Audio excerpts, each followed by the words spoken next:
Welcome, my dear friend. Let everything slow. For 7 years, Terra had known this day was coming. 7 years of preparation, of fortification, of watching the war spread across a galaxy that had once seemed too vast for any single traitor to threaten. Now, Horus Lupercal turned his terrible gaze toward the one world that had always been his true destination, and before a single traitor boot could touch Terran soil, an entire solar system would first have to fall. Tonight we begin the story of the Siege of Terra, with the long war fought not upon the throne world itself, but in the freezing dark between its outer defenses and the void beyond. Tonight we sit with the solar war, the battle fought across the whole of the Sol system, before a single traitor foot ever touched Terran soil. Tonight we sit with the solar war, the battle fought across the whole of the Sol system, before a single traitor foot ever touched Terran soil. Orse. 7 years of waiting. Long before Horus ever brought his war to the doorstep of humanity's birthplace, Terra had spent 7 years preparing for a siege everyone understood was in the end unavoidable. By the time Horus Lupercal turned the whole of his gathered strength toward the Sol system, the war that would come to be remembered as the Horus Heresy had already burned across 7 long years, a conflict that had scattered itself over countless worlds and cost more lives than any single mind could properly reckon. Terra itself, though spared the earliest fighting, had not spent those years in ignorance of what was coming. Its defenders understood, with a clarity that grew sharper with every fresh report of atrocity and betrayal reaching them from the wider war, that the War Master's true destination had never been in doubt. Sooner or later, Horus would come for the throne world itself. This long foreknowledge shaped the whole character of Terra's preparation. Where many worlds across the galaxy had been struck without warning, forced to improvise their defense in whatever hours or days circumstance allowed them, Terra had years to ready itself. Years spent raising fortifications, gathering what loyal strength remained scattered across the Imperium, and steeling a population that could not help but understand, in ever more concrete terms, what fate awaited them should those defenses fail. There is a particular weight to facing a doom one has had years to anticipate, a dread that never quite fades into numbness, no matter how long the waiting stretches. There is a particular character to preparation carried out under this kind of certainty, one distinct from the more common experience of a world caught unaware. Those who labored across these 7 years did not work in hope that the coming storm might somehow pass them by. They worked knowing, with a clarity few other defenders in the whole history of the Imperium had ever been granted, precisely what was coming and precisely how much depended on what they managed to build before it arrived.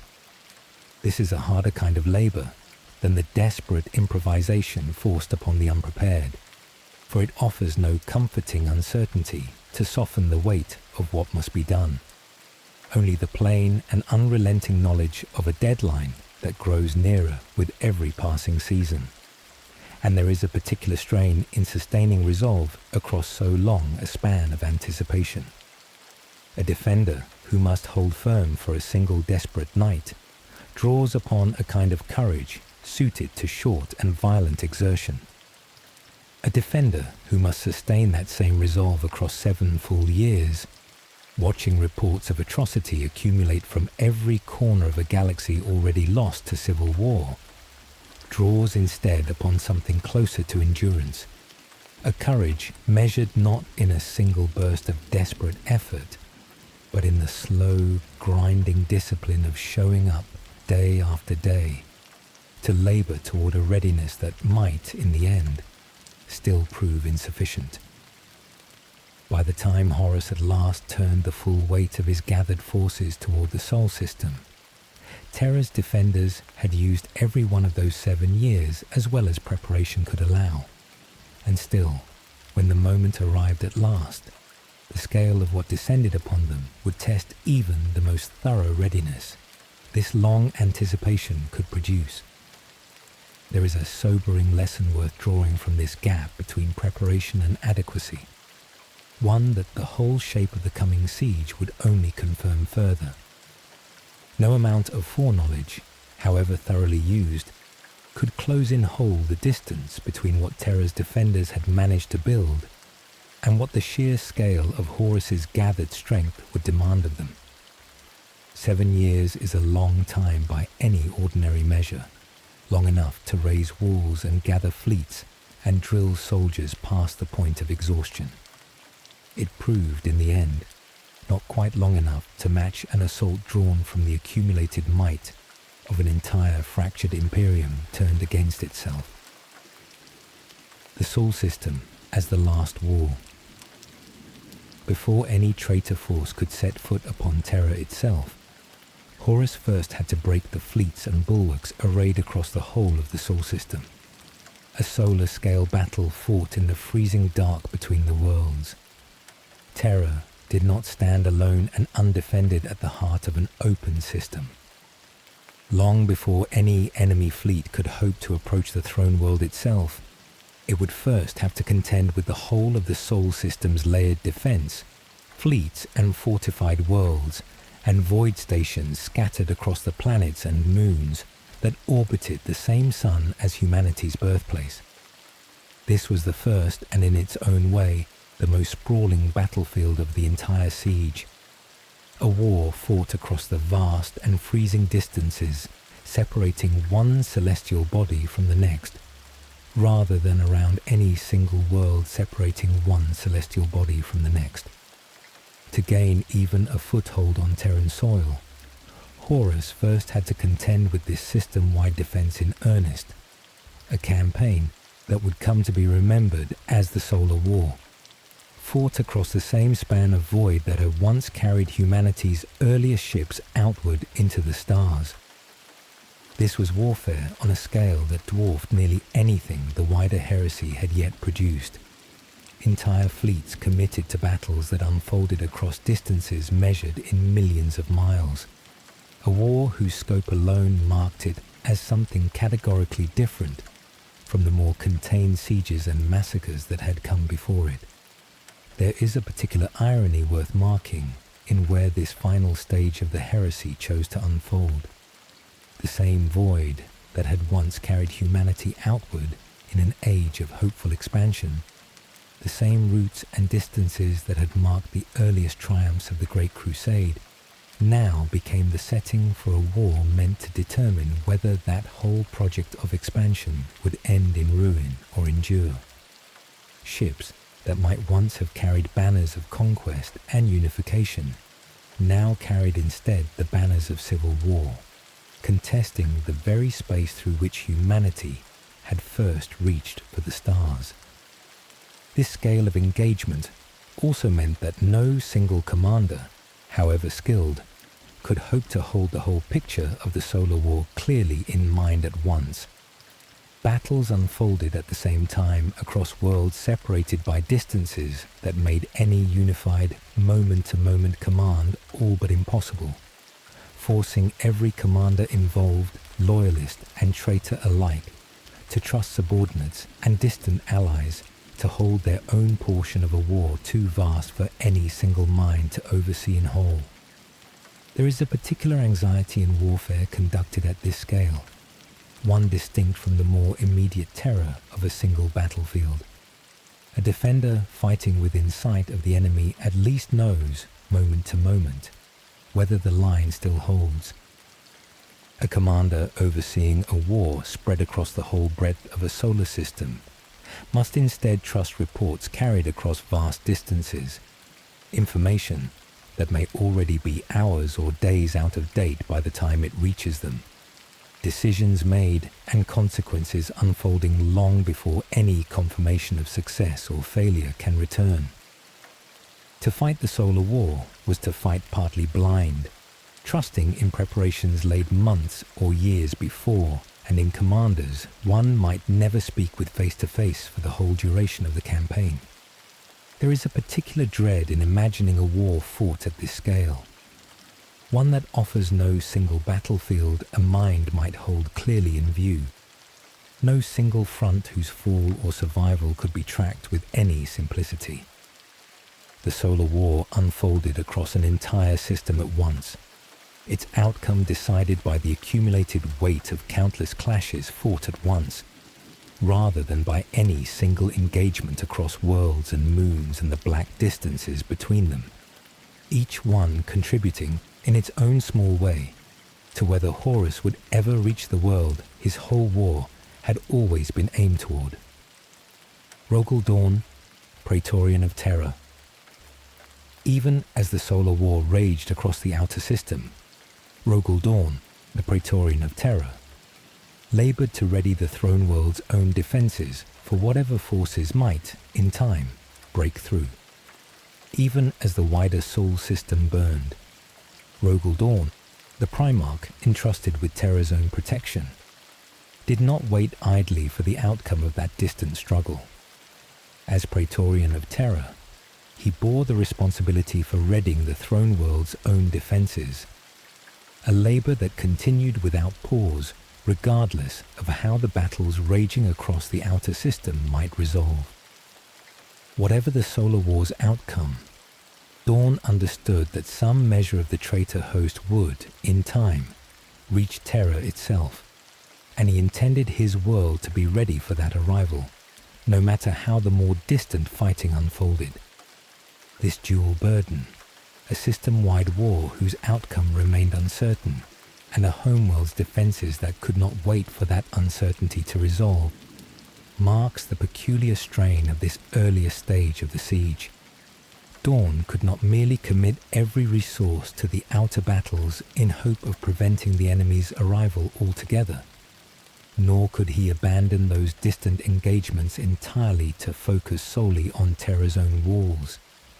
He walked a narrow path between these competing demands, preparing for the worst even, while whatever hope remained for a more distant victory still burned in the void beyond. There is a particular discipline required to hold this narrow path without faltering toward either extreme. A commander convinced that the outer battles would surely fail might reasonably pour every resource into Terra's own defences, abandoning the wider system to whatever fate awaited it. A commander convinced the solar war would surely be won might reasonably neglect the throne world's own preparations, trusting the outer defences to hold the enemy back entirely. Dorn's task demanded he hold neither conviction too firmly, preparing with equal seriousness for outcomes that could not both be true, a balance of hope and dread that few commanders in the whole history of the Imperium have ever been asked to sustain across so long and so uncertain a span of time. This balance asked something rare of Dorn's own temperament, a capacity to hold two contradictory postures at once without either one collapsing into the other. To prepare for catastrophe while still permitting hope to guide any part of one's strategy risks a kind of paralysis, each course of action undermined by doubt about whether it serves the more likely or the less likely future. Dorn, by every account this story has followed, found a way to hold both without succumbing to either, a discipline that would prove, in the trial still ahead of him, as essential to Terra's survival as any wall he ever raised. This is perhaps the truest measure of what it meant to serve as Praetorian of Terra in these earliest days of the siege. Not the glory of a single decisive stand, but the quieter and less celebrated labour of preparing thoroughly for a catastrophe one still hopes, against every mounting sign to the contrary, might yet be averted somewhere out among the fleets and moons of the wider Sol system. There is a particular loneliness in the position Dorn occupied during these opening days. a commander whose most consequential decisions could not be tested against any immediate outcome. Every wall raised, every reserve held back rather than committed to the outer battles, every choice about how to balance hope against preparation would only prove wise or foolish once the Solar War's outcome became clear at last, an outcome that remained, for the whole of this earlier stretch of the siege, stubbornly beyond his knowing. He built and he waited, carrying the weight of decisions whose consequences he could not yet measure, a burden distinct from the more immediate trials that awaited him once the fighting reached Terra's own soil at last. What this careful dual preparation would ultimately buy the defenders of Terra, and what it would cost them once the Solar War's grim outcome became clear at last, is the story we turn to next. Tomorrow we sit with the bombardment and the fall of the First Wall, the moment Horus broke through to Terran soil at last, and the ground war for the throne world began in earnest. Sleep well. Tomorrow we sit with the bombardment and the fall of the First Wall, the moment Horus broke through to Terran soil at last. 7 years of preparation and a whole system's worth of fleets thrown into the Solar War's desperate defense could not, in the end, keep Horus from Terran soil forever. On the 13th day of Secundus, the bombardment of Terra began, and the ground war for the throne world, the war Rogel Dawn had spent so long preparing to meet, arrived in earnest at last. Tonight we sit with the bombardment and the fall of the First Wall, the moment Horus broke through to Terran soil at last. Tonight we sit with the bombardment and the fall of the First Wall, the moment Horus broke through to Terran soil at last. The solar defenses fall. Despite 7 years of preparation and a whole system's worth of gathered fleets, the solar defenses that had held the Sol system's outer approaches at last gave way beneath the devastating strength of the traitor armada and the terrible power of the warp itself. The Solar War, for all the desperate courage and all the careful preparation poured into it, did not end in loyalist victory. The devastating strength of the traitor armada, joined to powers drawn from the warp itself that no purely material defense could hope to withstand indefinitely, at last overcame the fleets and bulwarks Terra's defenders had spent 7 long years assembling. This was not a defeat born of carelessness or insufficient preparation. It was a defeat born of scale, an armada gathered from the accumulated strength of an entire fractured imperium, turned against itself, joined to a power that answered to rules no ordinary strategist could account for in whole. There is a particular grief in watching so much patient preparation ultimately prove insufficient, a grief distinct from the shock of an unprepared defeat. Terra's defenders had not failed to anticipate this war.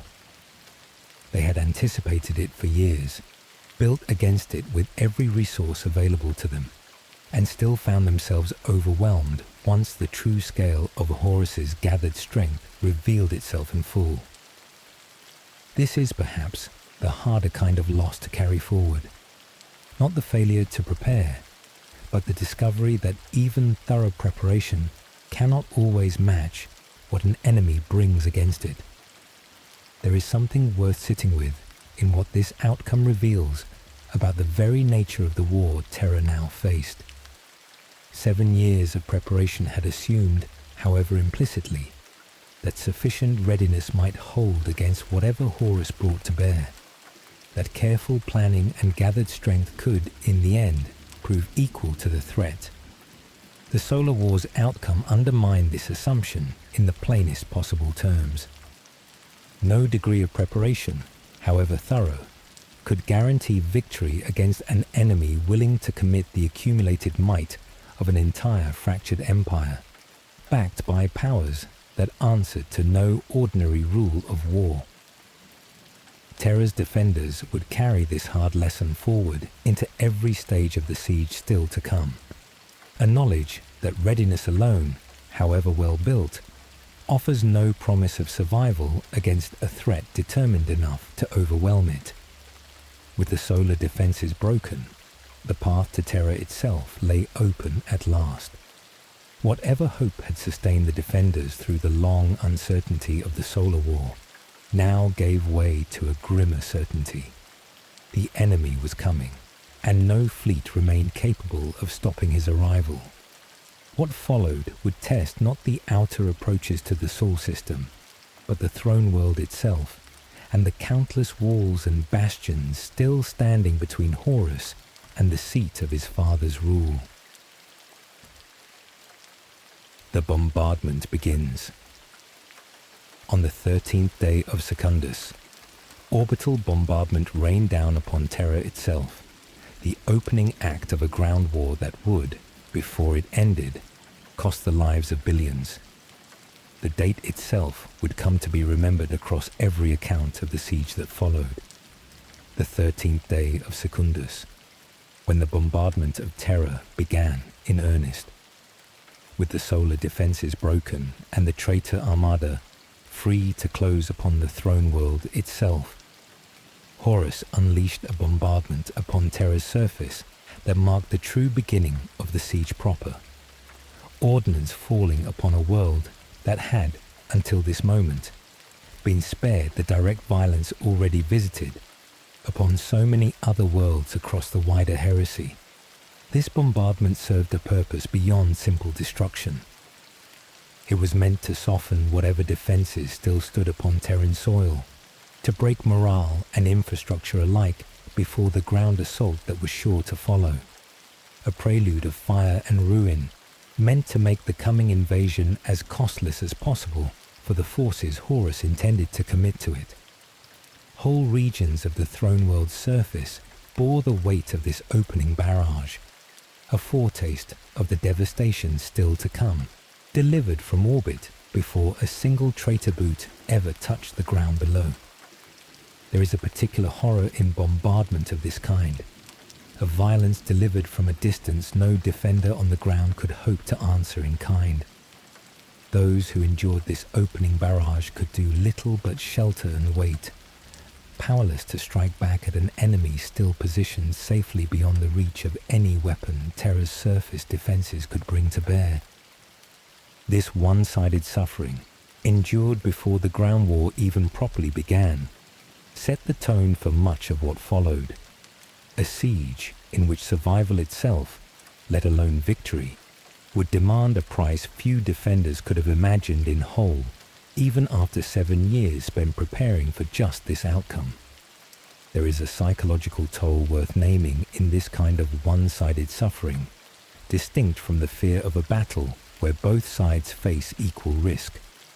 To endure a bombardment one cannot answer is to confront a particular kind of helplessness, a violence that asks nothing of the one enduring it beyond survival itself, offering no chance to strike back, no action capable of altering the outcome beyond enduring long enough for the barrage to end. Whole populations across Terra's surface faced this same helplessness in these opening hours, sheltering wherever shelter could be found, waiting out a violence that gave them no role to play beyond the grim work of surviving it. B. The ground war outside the palace. Once the bombardment gave way to a ground assault in earnest, an immense war began outside the walls of the imperial palace, every inch of ground contested at a cost measured in the lives of billions. After the opening barrage had done its terrible work, the ground war for Terra began outside the imperial palace itself, an immense and grinding conflict in which every inch of ground gained came at a cost that would, across the whole of the siege, claim the lives of billions. The front lines of this war are remembered, across every account that survives them, as beyond horrific, a battlefield where the very air was reduced to poison and blood. a landscape transformed by violence into something scarcely recognizable as the world it had been only months before. This scale of loss marks the ground war outside the palace as one of the most costly engagements in the whole of human history, a battle whose casualties reached into a range few conflicts before or since have ever approached. Billions is not a figure easily held in mind, a number so vast it threatens to become abstract, a statistic rather than a genuine accounting of loss. And yet, each life within that staggering total belonged to a defender or a bystander caught within a war whose scale had, by this point, exceeded almost anything the wider Heresy had yet produced.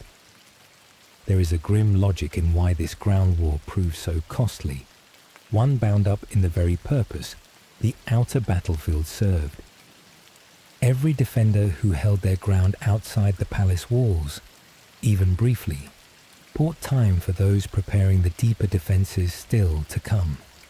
A sacrifice made not in hope of holding this outer ground indefinitely, but in the knowledge that every hour purchased here might prove decisive, somewhere deeper within the concentric rings of Terra's defence.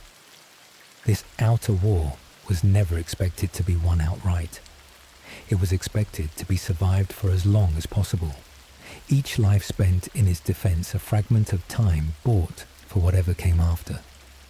There is a particular kind of courage demanded by warfare fought under these terms, one distinct from the courage of a battle fought in hope of outright victory. A defender who believes their stand might turn the tide of the whole war fights with one kind of resolve, sustained by the possibility that their own effort could prove decisive. A defender who understands, from the very outset, that their position was never meant to hold indefinitely, that their task is measured in hours purchased rather than ground permanently secured, must draw upon something rarer, a willingness to give everything toward a purpose whose value lies entirely in what it enables for others, rather than in any victory the defender themselves might live to witness. This is the shape of courage the whole outer war outside the imperial palace demanded of its defenders, a willingness to spend themselves entirely in service of time rather than territory, trusting that the hours bought at such staggering cost would matter to whatever defense still waited behind them. The First Wall. Beyond the ground war raging across Terra's outer approaches stood the First Wall, the outermost of the great defences ringing the imperial palace, whose fall marked the true beginning of the siege's long collapse. Encircling the imperial palace itself stood a series of concentric defences, each one a barrier Horus's forces would have to breach in turn before ever reaching the palace's inner sanctum and the throne it protected. The First Wall stood as the outermost of these great defences, the initial barrier any force advancing upon the palace would first have to overcome. Its fall marked more than the loss of a single fortification. It marked the beginning of a pattern the whole remaining siege would follow, wall after wall, bastion after bastion, each falling in turn as the traitor host pressed ever closer to the heart of Terra's defense. The defenders of the First Wall fought knowing, as every defender across every layer of this siege would come to know, that their task was never to hold indefinitely, but to hold for as long as possible, extracting whatever cost they could from an enemy whose numbers and whose ferocity showed no sign of relenting. This is the particular burden of defending an outer wall in a siege built upon concentric rings of defense. To fight not for ultimate victory, which no single wall could ever hope to secure alone, but for time, each hour of resistance a contribution to a larger and more distant hope that lay far beyond what any individual defender might live to witness. There is a structural wisdom worth marking in how the whole defense of the Imperial Palace had been conceived, a design that anticipated, from its very foundation, that no single wall would prove sufficient to stop Horus outright. Rather than staking everything upon a single line of defense that might be breached in a single catastrophic failure, Terra's defenders had built a series of walls precisely so that each fall would cost the enemy dearly without spelling immediate and total defeat for those still fighting behind it. The first wall's loss, terrible as it was, had been anticipated in the very architecture of the defense, a sacrifice built into the plan rather than a failure of it.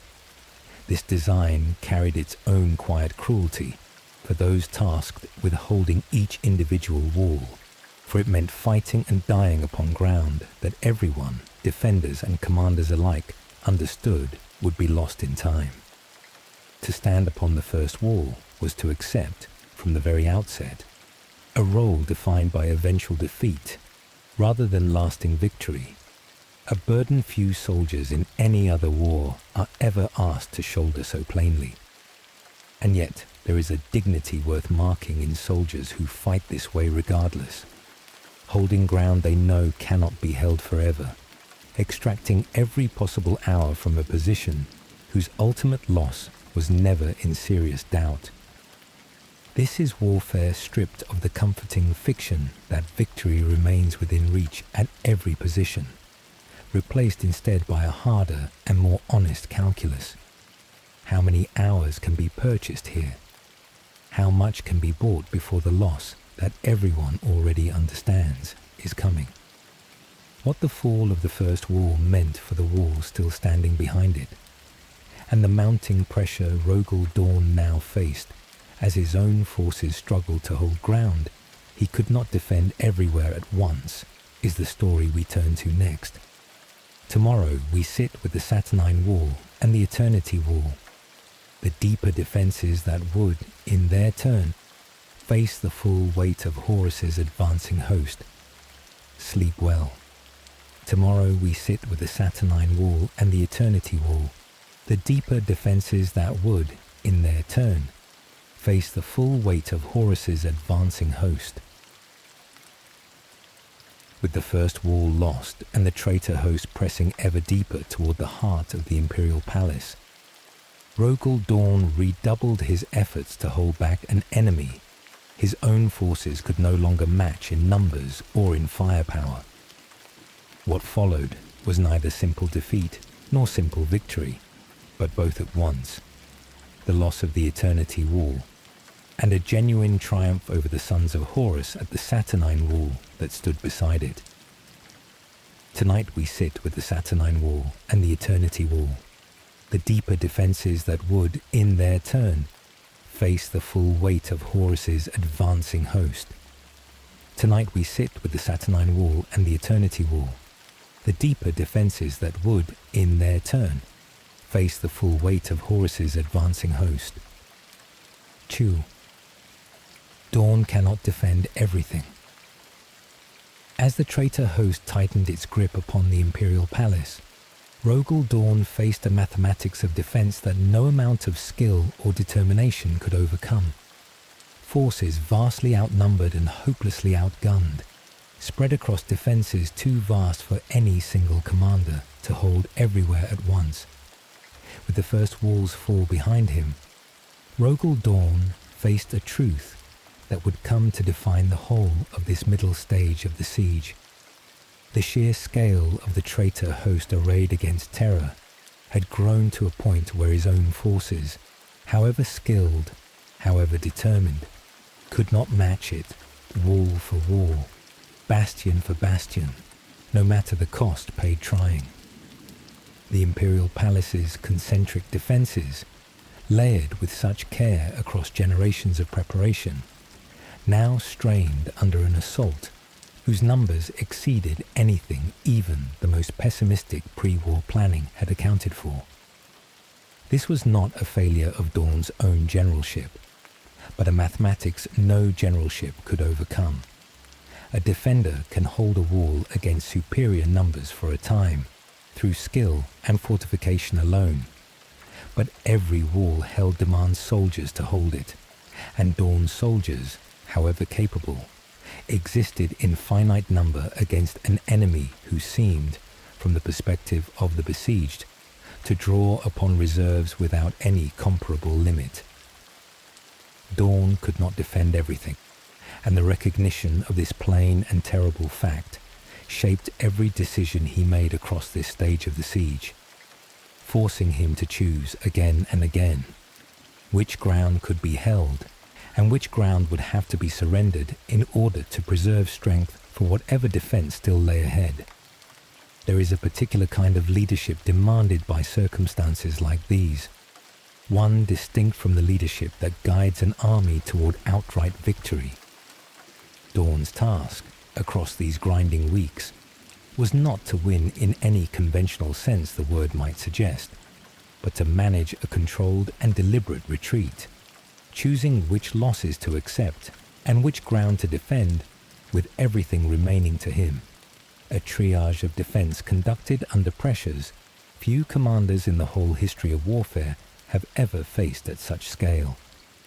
Every choice carried consequences measured not in abstract strategic advantage, but in the lives of soldiers who would live or die according to whether their particular stretch of wall had been judged worth reinforcing. There is a particular anguish in command under these conditions, a praetorian forced to weigh the value of one stretch of wall against another, knowing that whatever ground he chose not to reinforce would likely fall, and knowing too that every soldier committed to holding one position was a soldier no longer available to hold any other. This is the loneliest arithmetic of siege warfare. A commander forced to make peace with losses he cannot prevent in order to preserve whatever strength remains for losses still to come. The Eternity Wall falls. Among the defences lost during this middle phase of the fighting, the Eternity Wall's fall marked a significant blow, a further contraction of the ground still held by Terra's defenders. The Eternity Wall, whatever its name might once have promised of permanence, proved no more capable of holding indefinitely than the first wall that had fallen before it. Its loss marked a significant contraction in the ground still held by Terra's defenders, another layer of the Imperial Palace's careful defense stripped away by an enemy whose pressure showed no sign of easing. The wall's very name, chosen in some earlier and more hopeful age to suggest a permanence its builders surely hoped it might embody, stands now as a quiet and bitter irony against the fate it really met. This fall fits the same grim pattern the whole siege had already begun to establish. No fortification, however grand its name or however well built its defences, could be assumed safe from the same fate that had already claimed the first wall. Each loss taught the same hard lesson anew, that the traitor host's numbers and its determination were sufficient to overcome nearly any single position given time enough and pressure enough, and that Terra's defenders could hope, at best, to make each such victory as costly as possible for the enemy who claimed it. And yet the Eternity Wall's fall did not mark the whole of this stage's story. Even as this significant defense gave way, the same period of the siege produced something the earlier collapse of the first wall had not. A genuine and hard-won victory, fought not in the shadow of inevitable defeat, but in the full light of triumph over an enemy who had for once been made to pay a price steeper than the ground he claimed. There is a lesson embedded in the very proximity of these two outcomes, a fallen wall and a defended one, standing almost side by side within the same stretch of the siege. It suggests that the whole vast defense of the Imperial Palace was never a single monolithic front, rising or falling as one, but a mosaic of distinct positions, each shaped by its own particular defenders, its own particular terrain, its own particular measure of fortune. What determined a wall's fate was never only the overwhelming size of the traitor host pressing against every position equally, but the specific circumstances each stretch of defense happened to face. Circumstances that could, and sometimes did, favor the defenders even amid a siege trending overall toward loss. Victory at the Saturnine Wall. Even as the Eternity Wall fell, Terra's defenders won a genuine victory over the Sons of Horus at the Saturnine Wall, a triumph that stands apart from the grinding pattern of costly retreat, marking so much of the siege. At the Saturnine Wall, standing beside the Eternity Wall, whose loss marked this same stage of the siege, Terra's defenders achieved something the wider pattern of the siege had, until this point, rarely allowed them: an outright victory over the Sons of Horus. Horus's own former legion turned now against the very Imperium it had once served with such distinction. This was no mere delay of the inevitable, no hour purchased at ruinous cost before an unavoidable retreat. It was a genuine repulsion of the enemy, a stretch of wall that held not because its defenders had been granted some fortunate reprieve, but because they fought and won against a foe that had expected, like so many before it, an easy conquest. This victory carries a particular significance worth marking against the grinding pattern of loss this whole story has followed so far.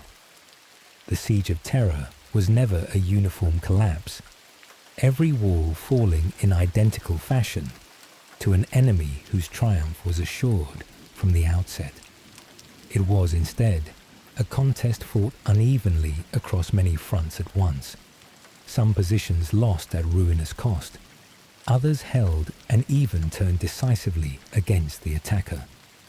The Saturnine Wall stands as proof that the traitor host, for all its overwhelming numbers, remained an enemy that could be beaten when circumstance and courage aligned in the defender's favor. There is a particular satisfaction worth naming in a victory won against the very legion whose war master had orchestrated the whole of this terrible war. The Sons of Horus, once among the most celebrated legions in the whole of the Great Crusade, carried into this battle not merely their own reputation, but the weight of their Primarch's ambition. An army that had followed Horus from loyal service into rebellion, and now found itself at the Saturnine Wall, meeting defenders who refused to be overawed by that history. To defeat the Sons of Horus specifically, rather than some lesser or less storied traitor force, carried a symbolic weight beyond the purely tactical value of the ground held, a reminder that even Horus's own chosen instrument could still be made to bleed and to break. There is something worth carrying forward from this victory, a reminder that even amid a siege whose broader trajectory bent so relentlessly toward loss, individual moments of genuine triumph still occurred, won by soldiers who refused to treat the wider pattern of defeat as any excuse to surrender the ground standing right before them. The Sons of Horus who fell at the Saturnine Wall discovered, to their own cost, that the traitor host's momentum could still be halted, however briefly, by defenders who met them with skill and resolve rather than despair. This particular truth would matter greatly in the ages that followed, when survivors of the siege came to tell its story to those who had not lived through it. A siege remembered only for its losses risks teaching a lesson of pure futility, that resistance itself was pointless against an enemy whose victory was assured from the very beginning. The Saturnine Wall stands as a necessary correction to that easy despair. Proof carried forward into every later telling of this story that courage and skill still mattered, that defenders who fought well could still turn back even the most storied of the traitor legions, and that the outcome of any single battle within this vast and terrible siege was never quite so certain as the grinding weight of the wider war might otherwise suggest. What the mixed outcome reveals. Together, the fall of the Eternity Wall and the victory at the Saturnine Wall reveal the true and uneven shape of the siege. A war fought not as a single continuous collapse, but as a patchwork of losses and hard-won triumphs. Considered together, the fate of these two neighbouring defences, one lost and one held, offers a truer picture of the whole siege than either outcome could provide alone. This was never a war of simple and uniform decline. Every position surrendered in identical fashion, as Horus's host advanced without check. It was a contest fought wall by wall, bastion by bastion, each position's fate determined by its own particular circumstances of terrain, defenders, and fortune, producing a pattern far more uneven and far more human than any simple narrative of inevitable collapse could capture. This unevenness matters for understanding what the whole siege ultimately asked of those who fought it.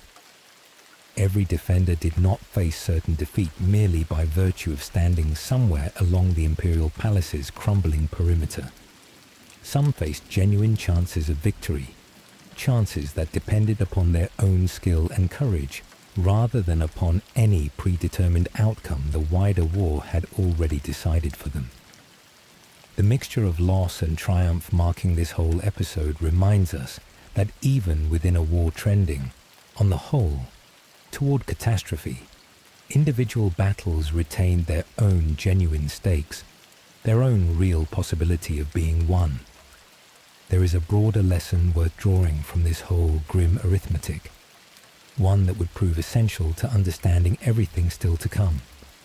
A defender who assumes every position is already lost risks surrendering ground that might, in truth, have been held or even won outright, a self-fulfilling despair that costs the defense chances it might otherwise have claimed.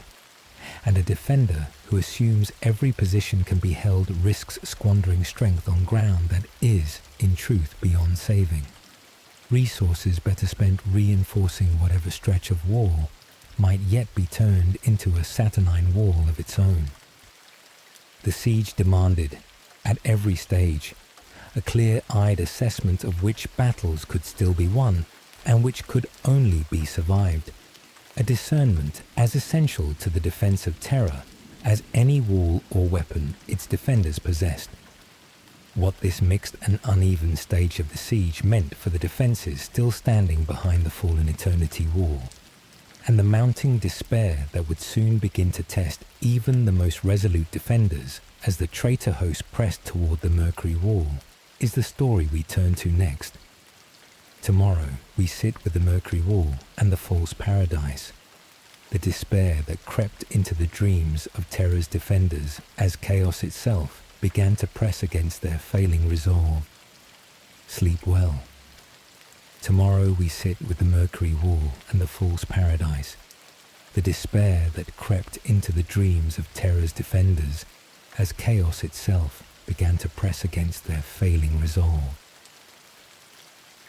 The triumph at the Saturnine Wall and the costly sacrifice that lost the Eternity Wall beside it faded quickly into memories of a hope already growing distant. Horus, denied but never defeated, now committed the whole of his remaining strength to the assault, and as the pressure upon Terra's defenders mounted, something older and stranger than mere warfare began to press against them as well.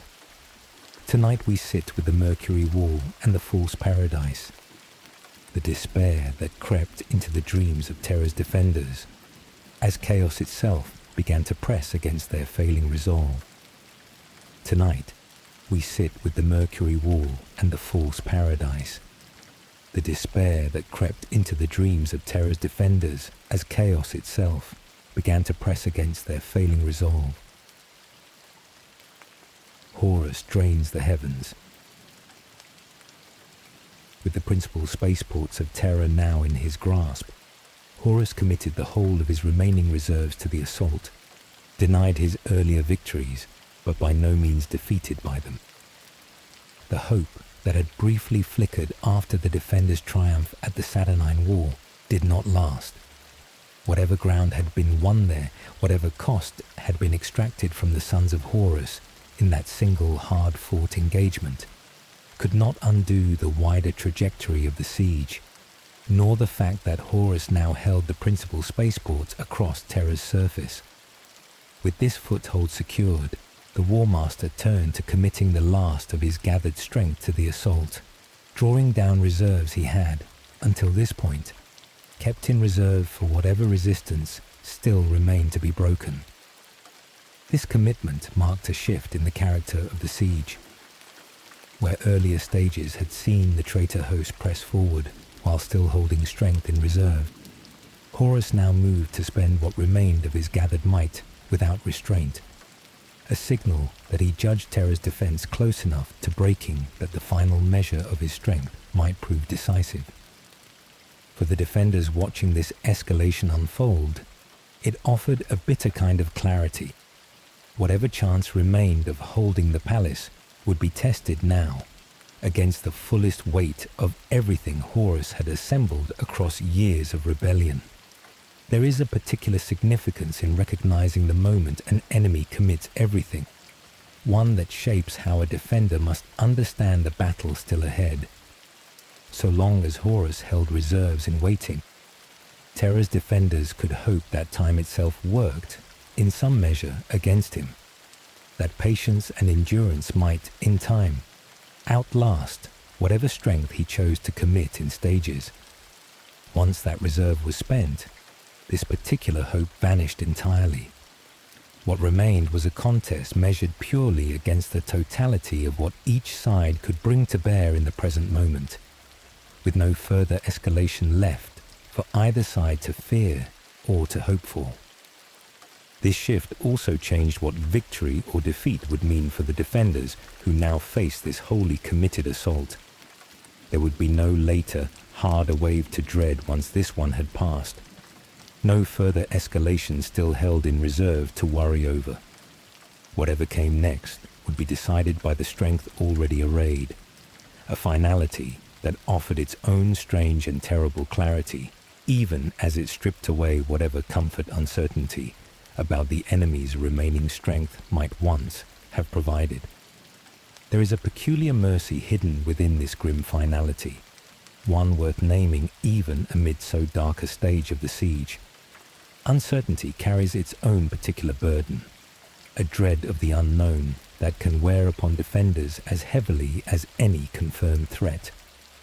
With Horus's full strength now committed and known, Terra's defenders faced a battle whose stakes, however overwhelming, were at least no longer shadowed by the fear of some greater assault still waiting in reserve. They knew, with grim precision, just what remained to be survived, a clarity that some among them may have found, however strange it seems, to say so, easier to face than the uncertainty that had preceded it. There is a particular dread in facing an enemy who no longer holds anything back, for it means, whatever reserves a defender might have hoped, an enemy would exhaust, in time have in fact already been committed. Terra's defenders could no longer hope that Horus might yet run short of strength before their own resolve gave way. The whole of his remaining power was already arrayed against them, and what followed would test whether Terra's own remaining strength could match it. The waking despair and the dream of paradise. As the assault intensified, the power of chaos grew stronger in turn, filling the waking hours of Terra's defenders with despair, while their dreams drew them toward visions of a paradise that did not exist. What made this stage of the siege unlike anything that had come before? It was the strange and terrible pressure that began to accompany it, more than the scale of the assault Horus now committed, a pressure that answered to no ordinary rule of warfare. As the fighting intensified, the power of chaos itself seemed to grow stronger in response, pressing upon the minds of Terra's defenders in ways no wall or weapon could hope to guard against. Their waking hours grew heavy with a despair that settled deeper with each passing day, while their dreams, when sleep came at last, pulled them instead toward visions of a paradise that offered an escape from the horror surrounding them. This is warfare of a different and more insidious kind than the grinding attrition of wall against wall that had defined the siege until now. A defender can, with sufficient courage and sufficient skill, hold a physical line against physical assault. Holding one's own mind against a pressure that reaches straight into despair and longing demands something else entirely, a resistance few soldiers, however brave, are ever trained to offer. The false paradise offered in dream after dream asked nothing less than for exhausted defenders to abandon the waking nightmare of the siege for a comforting lie, a temptation made only more powerful by how unbearable their waking circumstances had become in reality. There is a particular cruelty in an enemy that attacks through hope itself, offering comfort and rest as the very mechanism of despair, rather than any obvious threat a soldier might recognize and resist. To find oneself drawn, night after night, toward a dream of paradise, only to wake each morning to a siege growing more desperate by the hour, is to suffer a wound that no physical fortification could ever guard against. A battle fought entirely within the mind of every soul still struggling to hold Terra's crumbling defense. There is a particular unfairness in this kind of assault that deserves to be named plainly.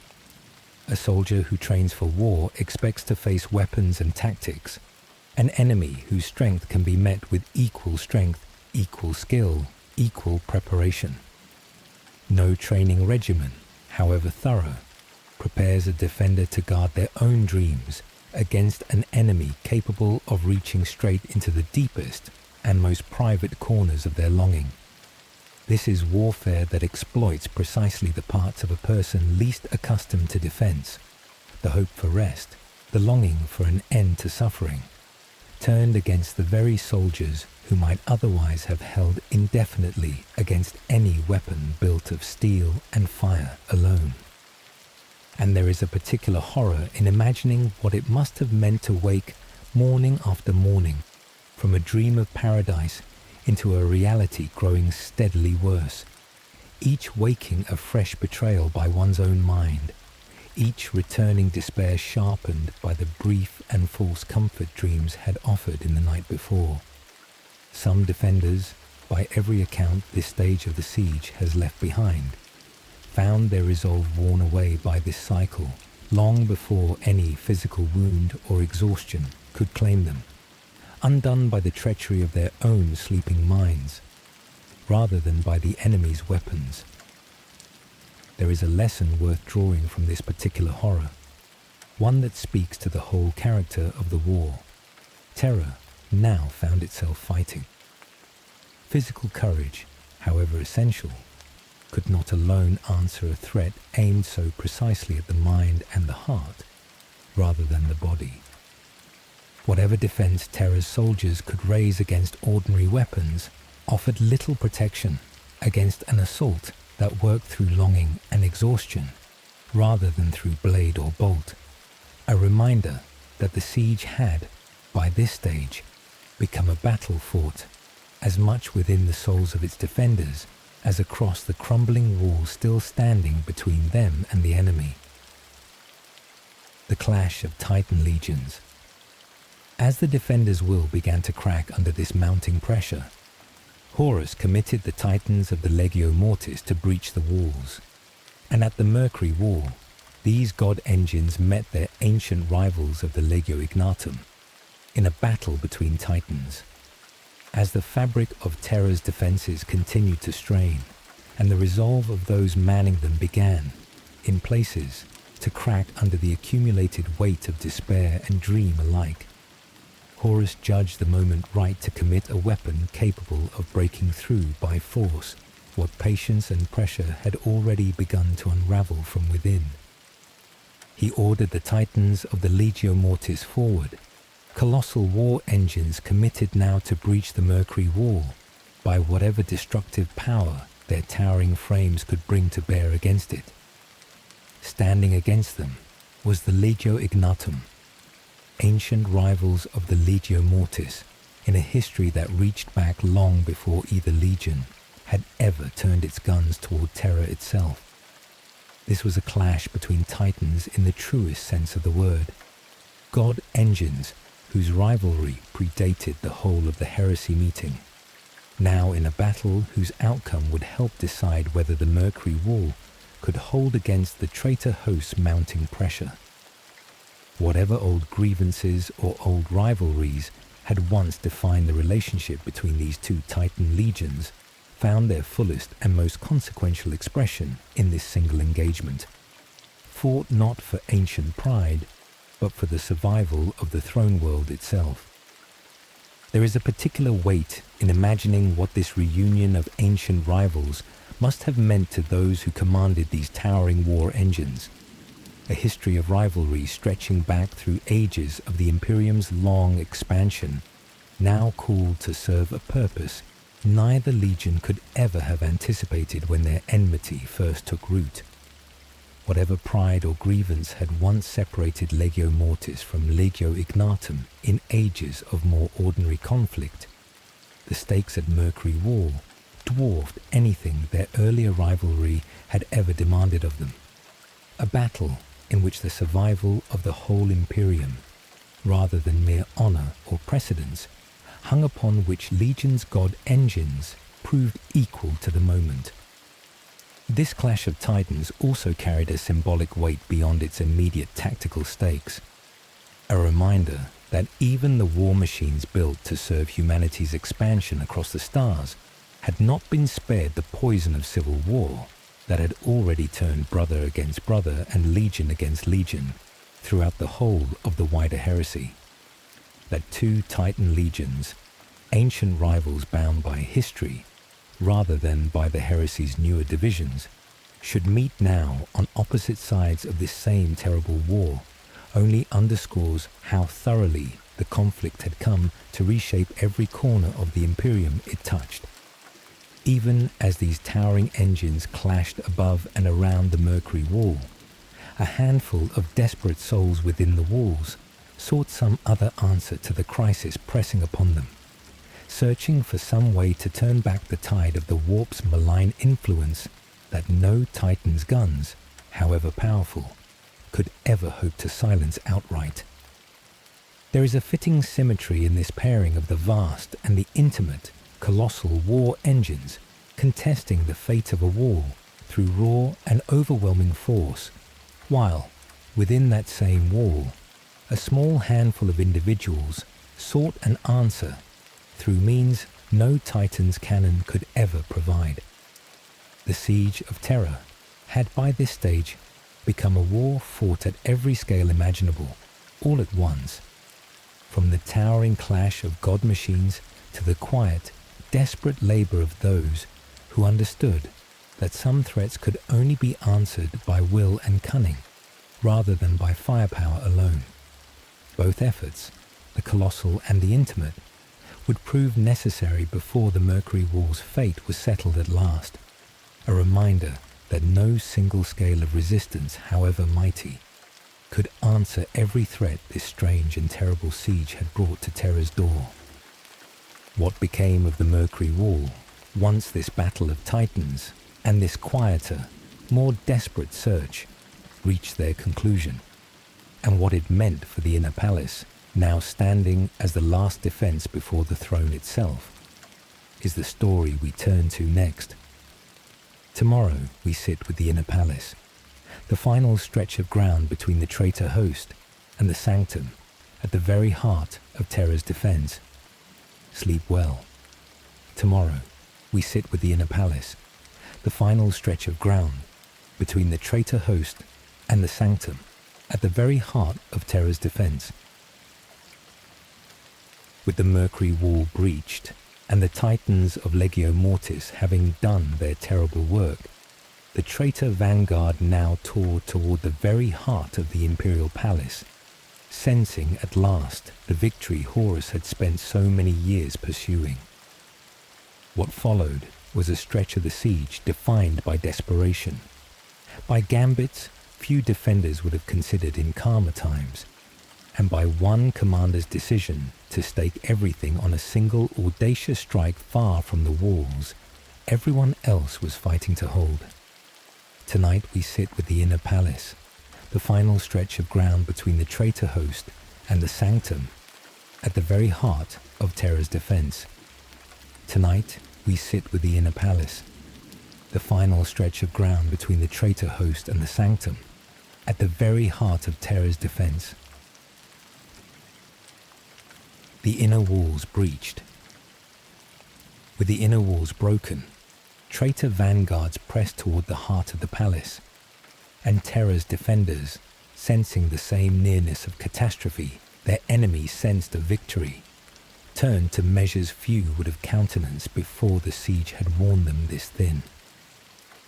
The fall of the Mercury Wall opened the way at last to the inner walls of the Imperial Palace, and their breach in turn let the traitor vanguard press forward with a confidence born of genuine and mounting success. This was no longer an enemy testing an uncertain defense, but a host that could, for the first time in the whole of this long siege, sense victory drawing near, a shift in mood that rippled through every level of the fighting still to come. For the defenders, this same nearness registered as its mirror image, not the taste of coming triumph, but the growing certainty that whatever ground remained between the traitor host and the sanctum itself had grown perilously thin.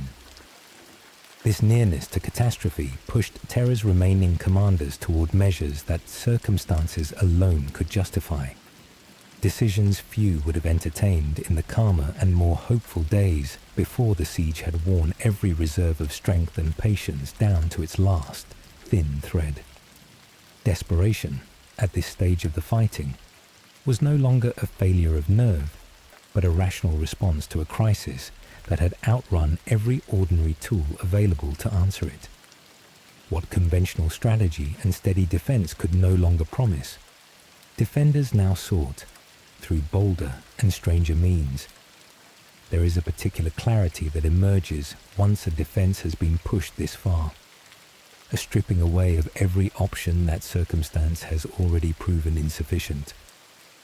Where earlier stages of the siege still allowed for careful calculation, for weighing risk against reward across a range of reasonable strategies, this later stage narrowed the available choices to something starker.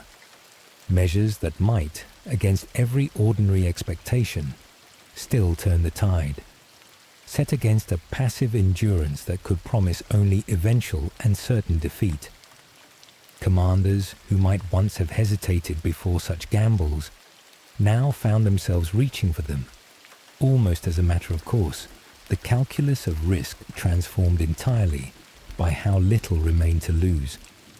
There is a particular turning point worth marking in any siege, when its defenders move from holding ground through steady discipline to gambling ground through desperate improvisation.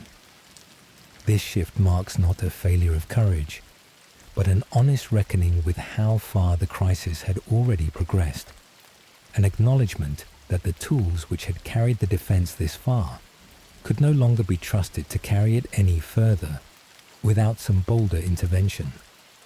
There is a particular loneliness in commanding a defense at this stage of its unraveling, a burden distinct from anything Rogel Dawn had faced in the earlier and more orderly phases of the siege, where careful preparation and steady discipline had once offered a clear and reliable framework for decision.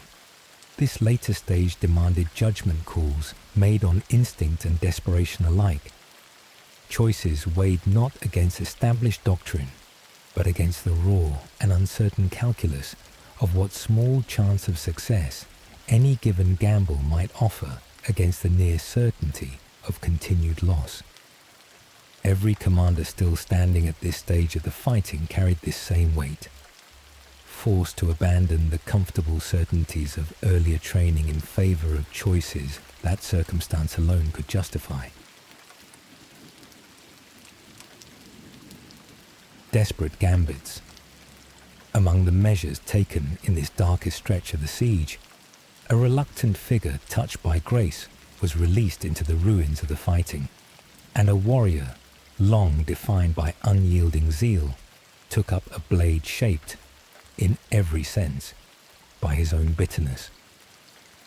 Among the gambits attempted in this stage of the siege, one figure of genuine and reluctant sanctity was released into the ruins of the fighting, a presence whose touch of grace offered something no ordinary weapon or tactic could provide, a fragile hope, however uncertain, that faith itself might yet turn back some portion of the horror closing in around the palace. Whatever this figure's own feelings about the role thrust upon her, her release into the chaos of the inner palace marks one of the clearest signs of how far conventional defense had already been exhausted. A turn toward the sacred only made once every other resource had already been spent. Alongside this reluctant saint rose another figure entirely, a warrior whose long simmering zealotry found, in this darkest hour, its fullest and most fearsome expression. Wielding a blade forged as much from bitterness and spite as from any ordinary steel, this warrior stepped forward to make his own legend amid the slaughter. A figure whose ferocity had, until this stage of the siege, remained held somewhat in check by circumstances that no longer applied. What emerged was a warrior unleashed rather than restrained, his black blade rising against the traitor host with a fury that matched the desperation of the moment that called it forth. There is something worth marking in how these two figures, a reluctant saint and an unleashed zealot, represent opposite ends of the same desperate spectrum. One offered hope through grace freely given, despite her own reluctance. The other offered defiance through a fury long restrained, set loose at last. Both emerged from the same crucible of desperation. Proof that a siege pushed far enough will call forth responses from its defenders that peacetime could never have predicted, or perhaps even permitted.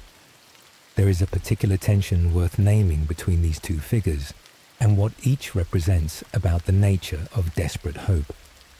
The reluctant saint offers a hope built on grace and faith, a fragile trust that something greater than mere strength might yet turn the tide when strength alone had proven insufficient. The unleashed zealot offers instead a hope built on pure and unrestrained ferocity, a trust that sufficient fury, however costly, might accomplish what patient discipline could no longer manage. Neither hope excludes the other, and both found their place within this same desperate stretch of the siege, a defense willing, by this point, to try nearly anything that offered even the faintest chance of holding back what still pressed against it. This willingness to embrace such different and even contradictory forms of hope reveals something about the character of the whole siege by this stage in its long unfolding. A defense still confident in its own steady strength has little need for saints released reluctantly into chaos, or for zealots whose fury had, until now, been kept in careful check. That Terra's commanders turned to both at once suggests a recognition, however unspoken, that no single strategy remained sufficient on its own, that survival now demanded every resource available, however unconventional, however desperate its particular shape. There is a final observation worth making about this pairing of saint and zealot before this story moves toward the last and most consequential figures still waiting to enter it. Both represent, in their different ways, a return to something older and less measured than the careful strategy that had guided Terra's defense in earlier and more hopeful stages of the siege. Faith and fury, grace and rage, These are not the tools of careful generals weighing risk against reward across a table of maps and reports. They are the tools of a people pushed past the point where such careful weighing still seemed adequate to the horror closing in around them, reaching instead for whatever remained within them that might still answer a threat grown too vast for ordinary strategy alone. The Warhawk's Gambit. While the inner palace burned, Jaghatai Khan, the Warhawk of Chagoris, staked everything on a single audacious counter-offensive far from the main fighting, aiming to liberate the Lion's Gate spaceport from an old enemy grown far more terrible than he had ever been before. Even as the inner palace itself burned under the traitor host's advance, Jaghatai Khan, Primarch of the White Scars, and known across the Great Crusade as the Warhawk of Chagoris, prepared a strike that had nothing to do with holding the ground everyone else was fighting to defend. His goal reached instead toward the Lion's Gate spaceport, a target whose liberation might, if achieved, alter the whole shape of the battle still raging elsewhere across the palace. Cut off from any reinforcement or support, Khan staked the whole of his remaining strength on this single desperate counter-offensive, launched against an old and familiar enemy who had, in the ages since Khan had last faced him, grown into something far more terrible than he had ever been before.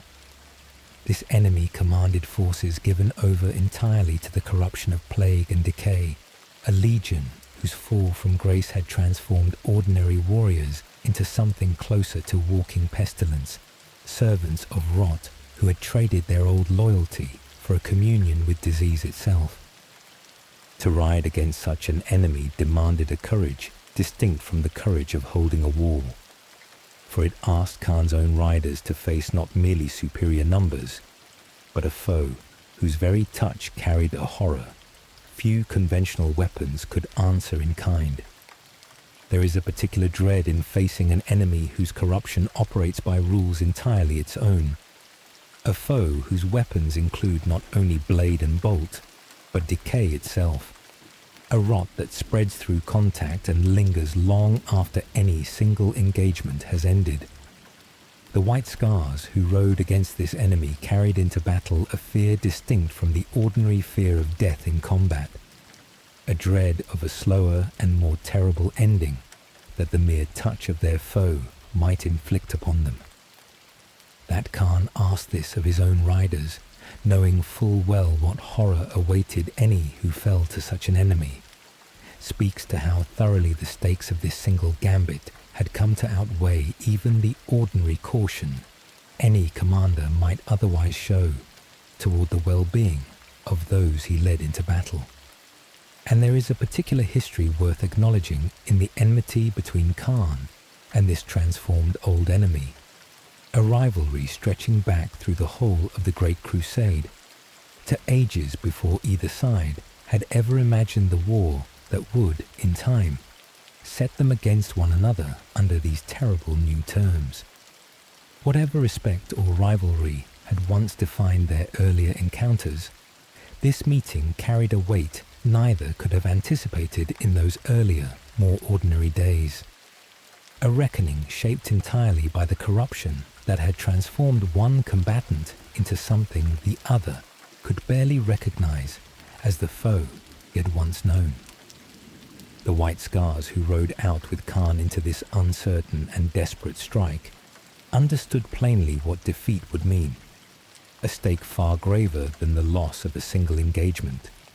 Should this gambit fail, the consequence would fall not only upon their own legion, but upon the whole of Terra's remaining hope, a truth that gave this reckless-seeming charge a gravity few battles across the whole of the wider Heresy could match. There is a final weight worth naming in what Khan asked of himself in undertaking this gambit, distinct from what he asked of the riders who followed him.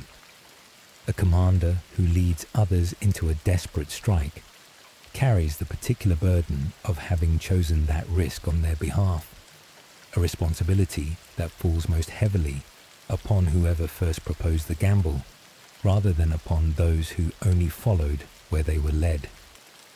Khan staked his own life and his own legion's future upon this single audacious strike, and the trust every rider who followed him had placed in his judgment besides, a trust he could only hope to justify once the battle for the Lion's Gate had run its course. What became of this desperate strike toward the Lion's Gate, and what this whole stretch of fighting revealed about the Imperium the siege was already beginning to reshape, is the story we turn to next. Tomorrow, we sit with Sanguinius's choice, what it means to know one's own fate in advance and to choose it anyway. Sleep well. Tomorrow, we sit with Sanguinius's choice, what it means to know one's own fate in advance and to choose it anyway. Among all the figures who fought and bled across the whole of the Siege of Terra, none carried a burden quite like Sanguinius, Primarch of the Blood Angels, the great angel whose gift of foresight had shown him, long before the war ever reached this final and terrible stage, precisely how and where his own life would end. And knowing this, with a certainty few beings have ever been asked to carry, he chose to walk toward that ending regardless. Tonight we sit with Sanguinius's choice, what it means to know one's own fate in advance and to choose it anyway. Tonight we sit with Sanguinius's choice, what it means to know one's own fate in advance and to choose it anyway. The angel who could see. Sanguinius carried a gift of foresight that showed him, long before the Siege of Terra ever began, the precise manner and moment of his own death at his brother Horus's hands. Among his many gifts, Sanguinius carried one that set him apart from nearly every other figure in this whole long story. A genuine capacity for foresight, glimpses of a future few others could claim to see with any clarity at all. This gift did not offer him comfort. Across the years leading toward the Siege of Terra, it showed him again and again the same terrible vision, his own death at the hands of Horus, aboard the very flagship the War Master commanded, a fate rendered with enough clarity that Sanguinius came to understand it not as mere possibility, but as something closer to certainty. To carry knowledge of one's own death, this precisely is a burden few beings, mortal or otherwise, have ever been asked to bear. Most who face death do so without knowing when or how it will arrive, a mercy of uncertainty that lets ordinary life continue without the constant shadow of a confirmed ending. Sanguinius was granted no such mercy.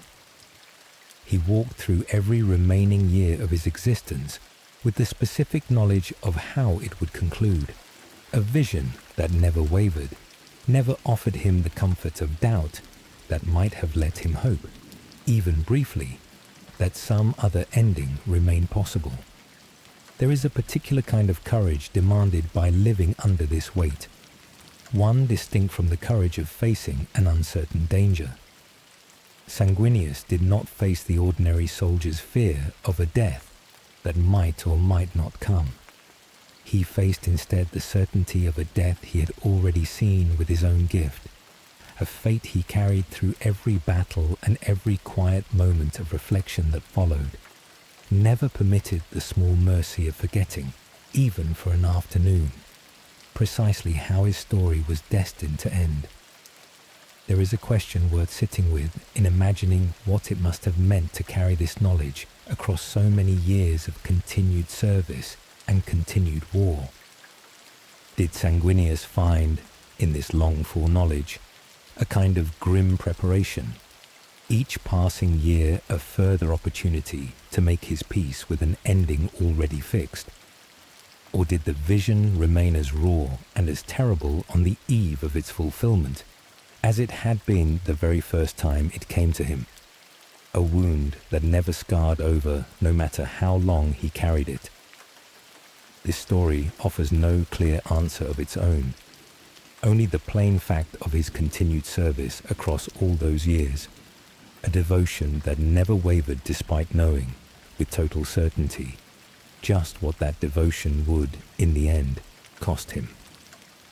This foreknowledge also raises a harder question still, one that touches on the very nature of choice itself.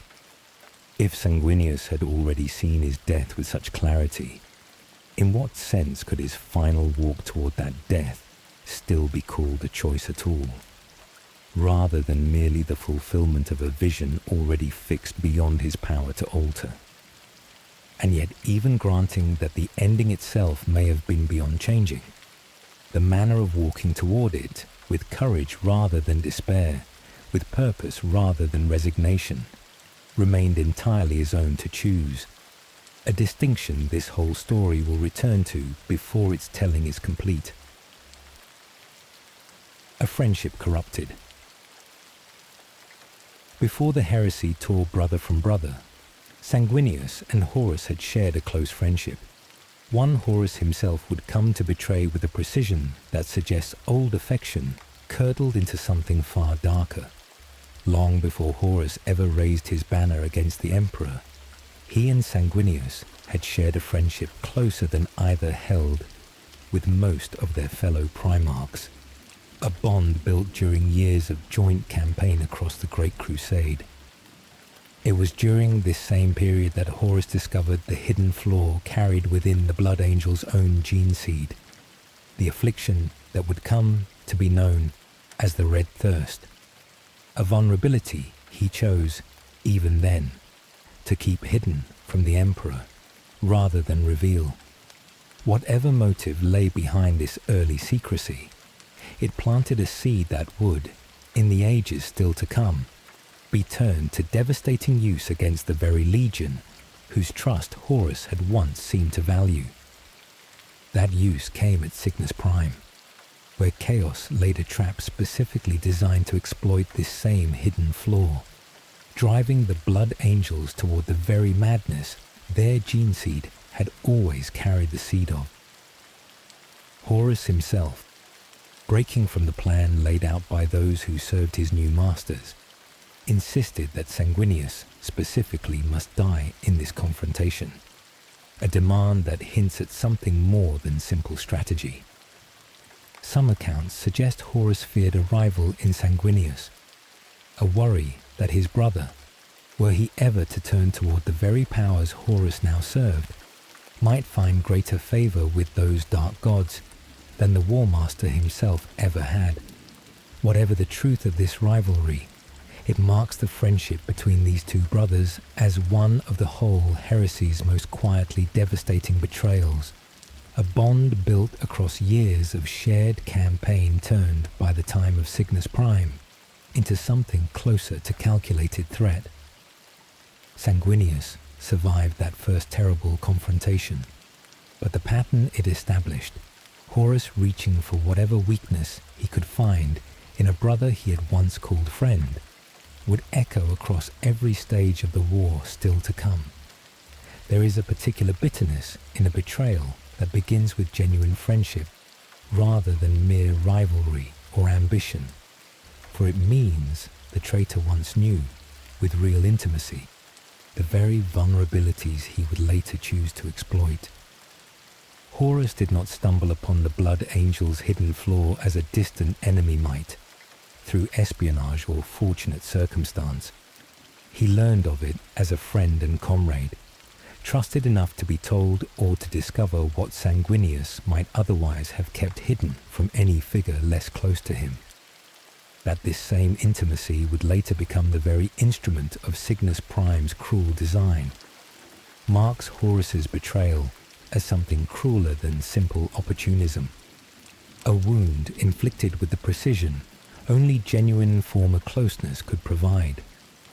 This history matters for understanding the whole weight of what Sanguinius carried into his final confrontation aboard the Vengeful Spirit. He did not walk toward a stranger grown monstrous through distant rumor alone. He walked toward a brother he had once trusted, whose friendship he had once valued, now transformed into something that had already, once before, tried to use that same old intimacy to destroy him and his legion both. The defense of the Eternity Gate. Amid the wider chaos of the siege, Sanguinius held the Eternity Gate, a crucial entry point into the Imperial Palace, against a horde of demons and traitors, a defense that exhausted him before his final confrontation ever began. Across the long, grinding stages of the siege this whole story has followed, Sanguinius took up the defense of the Eternity Gate, one of the crucial entry points guarding the approach to the Imperial Palace, standing against a horde of demons and traitor forces whose numbers and whose ferocity showed no sign of relenting. This was no brief engagement, but a sustained and exhausting defense, the kind of grinding, attritional stand this whole story has already shown to be the true character of the siege at nearly every scale. From the humblest soldier holding a single stretch of outer wall to a primarch holding one of the palace's most crucial gates. The toll this defense took on Sanguinius cannot be overstated. By the time the wider battle moved toward its final and most consequential stage, he had already spent himself thoroughly in the exhausting work of holding the Eternity Gate, a weariness that would follow him into whatever confrontation still awaited him beyond it. This is worth marking clearly. Sanguinius did not enter his final battle fresh and unburdened, drawing upon reserves of strength held in check for just this moment. He entered it already spent, carrying into his most consequential confrontation the accumulated exhaustion of a defense that had already asked everything of him once before. This exhaustion matters for understanding what came next, for it means the confrontation still ahead of him would be fought not by a primarch at the height of his strength, but by one already worn thin by every hour spent holding a gate that chaos itself had thrown its whole weight against. What Sanguinius chose to do once this exhausting defense gave way to a still greater trial, and what it meant to walk toward a fate he had foreseen with such precision, is the story we turn to next. The choice to go anyway. When the moment came for the Emperor to confront Horus at last, and the scattered chaos of teleportation left Sanguinius the first to reach the War Master, he did not hesitate, walking into a duel he had already foreseen with total clarity. When the Emperor at last resolved to confront Horus face to face aboard the Vengeful Spirit, Sanguinius stood among those who accompanied him into that final and desperate gambit.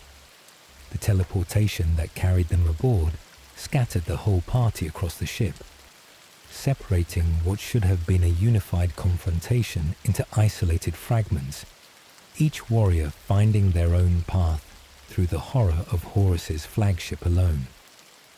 It was Sanguinius, already exhausted from his long defense of the Eternity Gate, who reached the War Master first, alone, with no reinforcement yet arrived to stand beside him.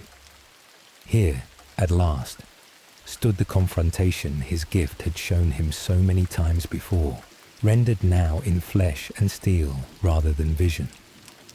Sanguinius knew, with the same certainty that had accompanied every earlier glimpse of this moment, precisely what awaited him in the chamber ahead, and he walked forward regardless, choosing to face the fate his foresight had confirmed rather than seeking whatever delay or avoidance his knowledge of the coming duel might otherwise have justified. This choice deserves to be understood plainly for what it was. Not ignorance of the danger, not a soldier's ordinary courage in the face of uncertain risk, but a conscious decision to walk toward a specific and confirmed ending, because the larger purpose it served mattered more to him than the ending itself.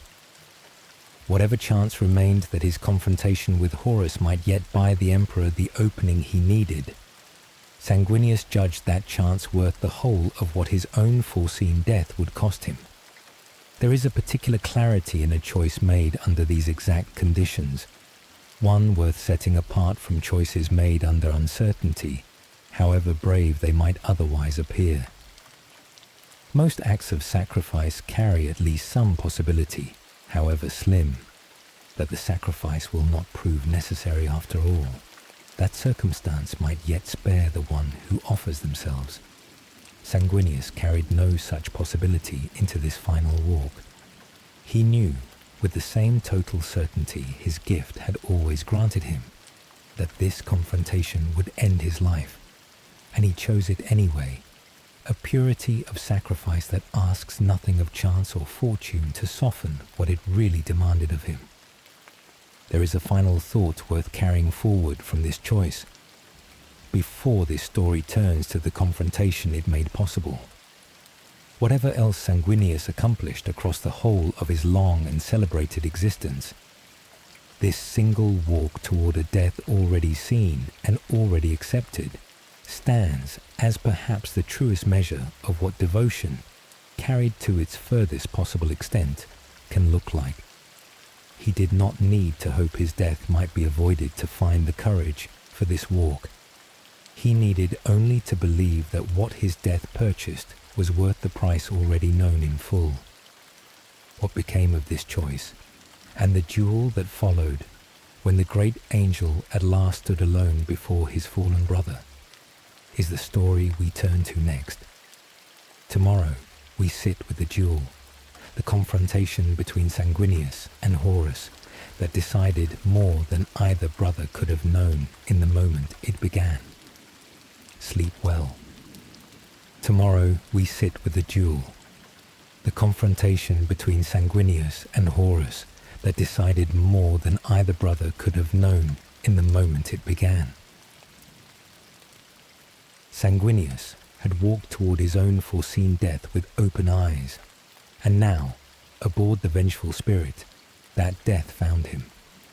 What followed would draw the Emperor of mankind himself from the golden throne he had scarcely left across the whole of the siege, into a confrontation with the sun he had once raised before any other, a battle that would end the heresy and cost the Emperor nearly everything he had left to give. Tonight we sit with the duel, the confrontation between Sanguinius and Horus that decided more than either brother could have known in the moment it began. Tonight we sit with the duel, the confrontation between Sanguinius and Horus that decided more than either brother could have known in the moment it began.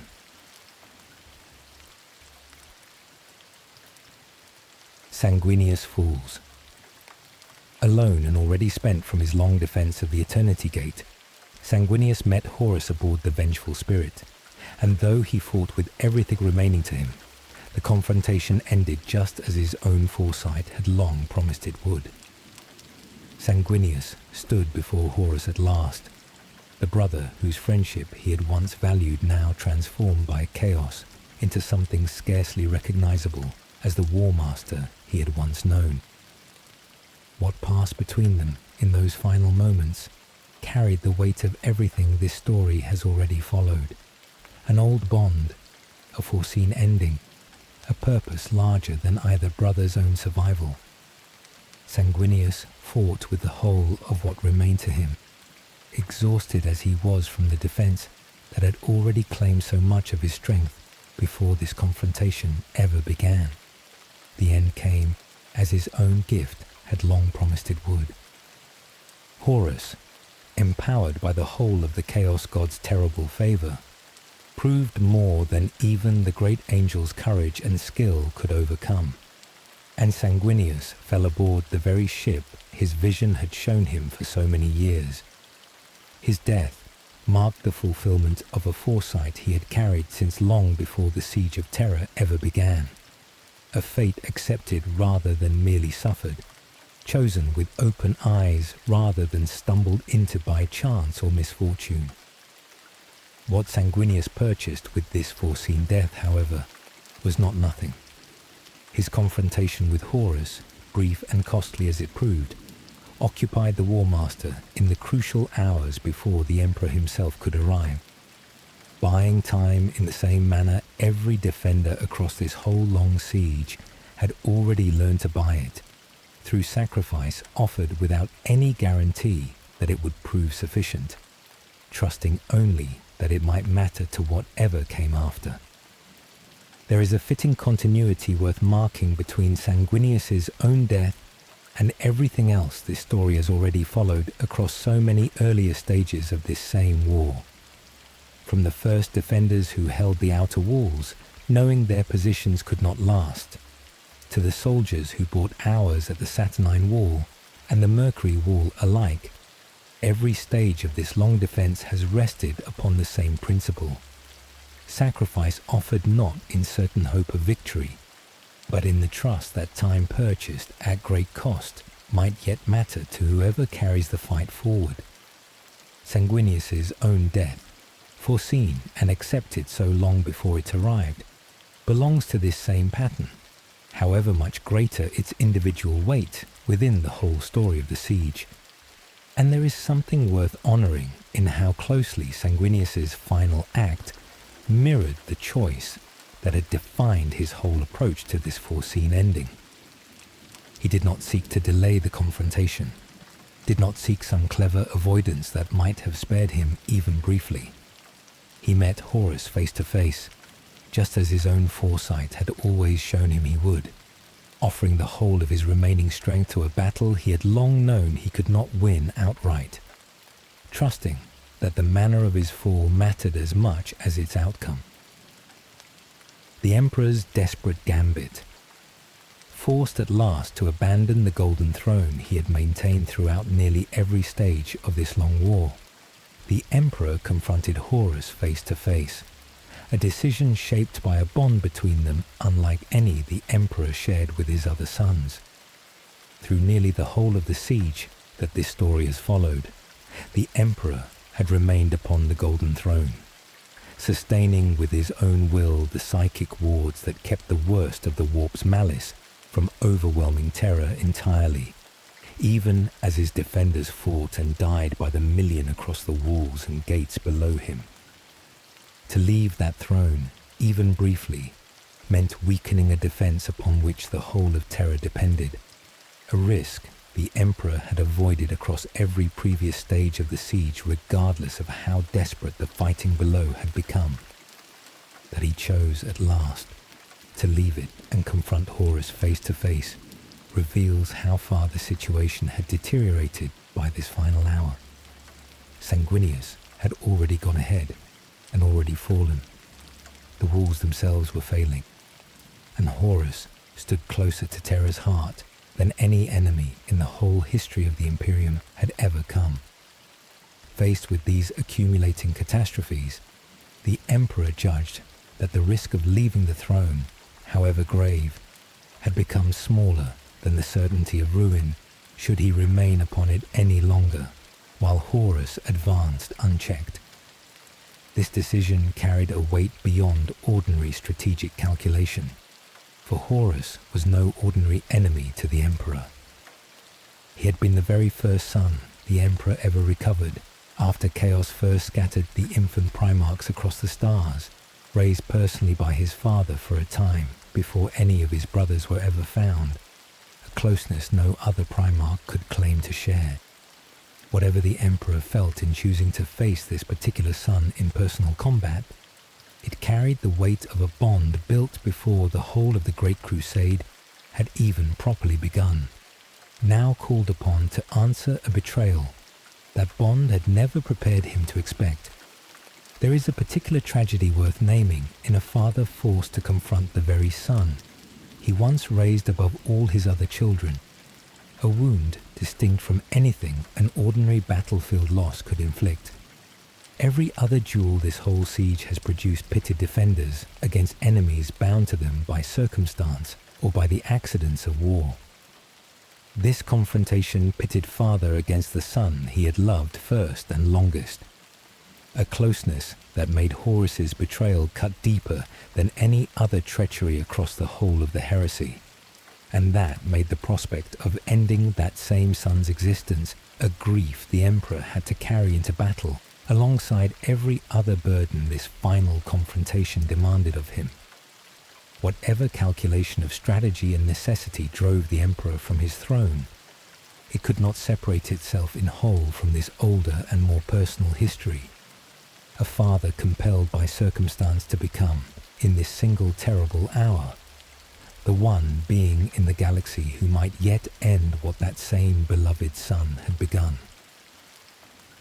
The battle turns against him.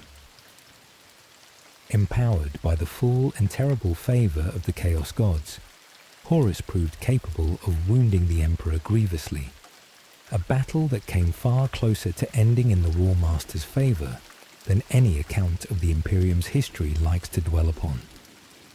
Aboard the Vengeful Spirit, transformed by the warp into something closer to a living hellscape than any ordinary starship, the Emperor fought his way through hordes of demons and traitor warriors before ever reaching the chamber where Horus, empowered now by the combined and terrible favour of all four Chaos Gods, stood waiting for him.